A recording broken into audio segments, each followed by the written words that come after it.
This book of the law shall not depart from your mouth, but you shall meditate day and night.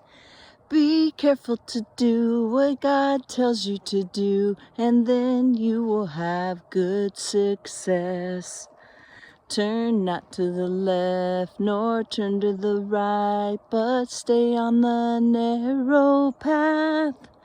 Be careful to do what God tells you to do, and then you will have good success. Have a wonderful day. If you're looking for success and prosperity, Joshua 1:7-9 and Psalms 1.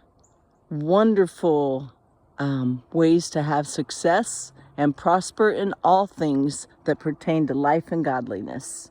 Be blessed today. Shalom.